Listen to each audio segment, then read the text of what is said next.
सुना है विमला की हालत देखकर ताई भी भाग गई थी, पर नर्स बहन जी ने संभाल लिया। हाँ, मैंने भी मदद की। 5 सफाइयों का ध्यान तो मैंने ही रखा। 5 सफाई? हाँ, साफ कपड़ा, साफ ब्लेड, साफ हाथ। अरे शबनम, कैसी हो? कब आई? ठीक नहीं हूँ, कल ही आई।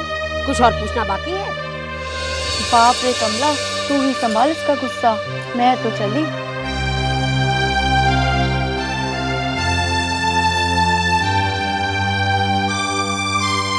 क्या बात है शबनम, बड़ी परेशान लग रही हो? अम्मी मेरी बात सुनने को तैयार ही नहीं है। दुनिया जहां की बातों की परवाह है, लेकिन मैं क्या करना चाहती हूँ उससे उन्हें कोई वास्ता ही नहीं है।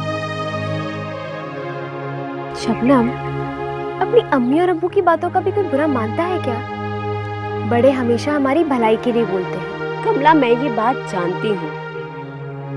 फिलहाल तो तुम ये बताओ, क्या इस वक्त तुम मेरी मदद कर सकती हो? हाँ हाँ, तुम बोलो, मुझसे जो बन पड़ेगा मैं करूँगी। कमला, क्या कुछ दिन तुम मुझे यहाँ रहने दोगी?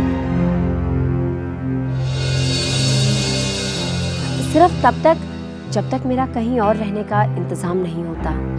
ये तुम क्या कह रही हो शबनम? और अम्मी अब्बू? कमला, अम्मी मुझसे साफ लफ्जों में कह चुकी है कि उस घर में अब मेरे लिए कोई जगह नहीं है। ऐसा नहीं है शबनम, मैंने खुद उन्हें तुम्हारे लिए आंसू बहाते देखा है। वो तुमसे बहुत प्यार करते हैं। हाँ, मगर तुम्हें लेकर वो हमेशा परेशान रहते हैं।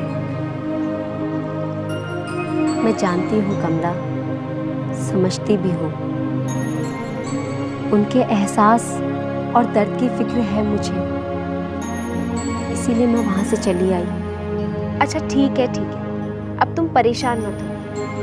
मैं अम्मी अब्बू से बात कर कर कोई रास्ता निकालूंगी। कोई फायदा नहीं है, वो सब तुम मुझ पे छोड़ दो। बात बनी तो ठीक, वरना अपनी नर्स बहन जी तो है। क्या नर्स बहन जी हमारे राजपुरा में एएनएम है? हाँ, अभी कुछ दिन पहले ही आई है।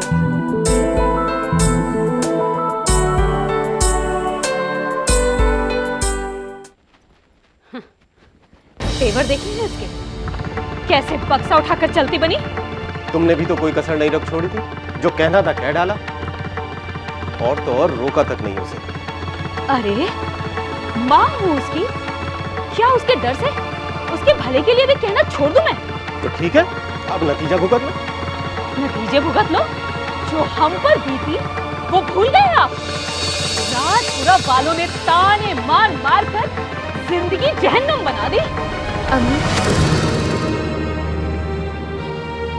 अम्मी, ये सारी कढ़ाइयाँ पूरी हो गई थी, सोचा देती चलो, बाकी की परसों तक हो जाएंगी। रख दो।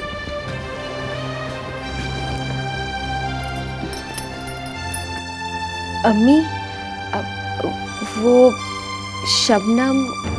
नाम न ले उसे। आंगनबाड़ी चलाएगी, यहाँ इस गांव में आंगनबाड़ी चलाएगी। अरे कमला, तू तो समझदार है, तू ही उसकी खोपड़ी में थोड़ा दिमाग डाल। तू तो थी ना यहाँ जब वो शहर गई थी। लोग कैसे कैसे ताने दे रहे थे, कैसी बेहुदा बातें कर रहे थे। ये सब तुम पहले भी बोल चुकी हो। बोलूंगी और बोलूंगी, फिर से बोलूंगी, सच ही तो कह रही हूँ। वो इन्हीं लोगों के बीच में आंगनबाड़ी चलाना चाहती है। वो क्या समझती है कि गांव वाले उसकी बातों को सुनेंगे, उसे समझेंगे, उसका एहसान मानेंगे? अरे दुनिया को औरत का मजाक बनाने में वक्त नहीं लगता।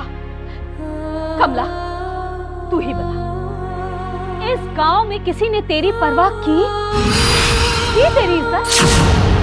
हाँ? आप ठीक कह रही हैं अम्मी, पर परवाह तो सिर्फ अपने ही करते हैं ना, और मेरा अपना तो कोई रहा ही नहीं।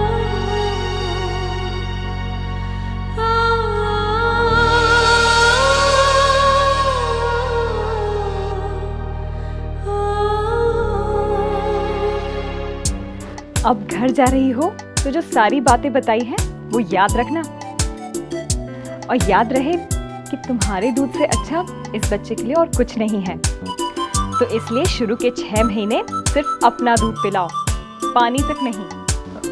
पानी तक नहीं मैडम जी? नहीं, क्योंकि माँ के दूध में वो सब कुछ होता है जो इस छोटे से बच्चे को चाहिए, खाना, पानी, सब। खाने पीने में कोई परहेज तो नहीं होगा? बिल्कुल भी नहीं, बल्कि अब तो तुम्हें इसका और ज्यादा ध्यान रखना है। सही चीज सही वक्त पर इसे मिलनी चाहिए, जो इसके लिए और बच्चे के लिए बहुत जरूरी है। सही खाने का मतलब? तुम्हें तिरंगे के रंग मालूम है?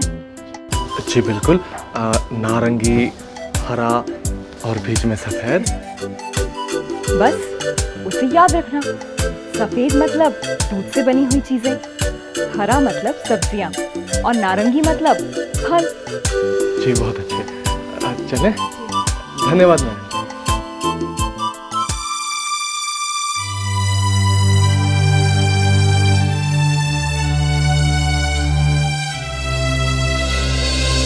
जी हम सब एक दूसरे के साथ मिलकर अगर काम करें तो बहुत कुछ कर सकते हैं। अच्छा, क्या करवा लोगी? मैं भी तेरी तरह पढ़ी लिखी होती तो कितना अच्छा होता। बस मास्टर जी फिर तो तैयारी शुरू कीजिए, क्योंकि आंगनवाड़ी अब आप ही के स्कूल में खुलेगी। खोल दरवाजा।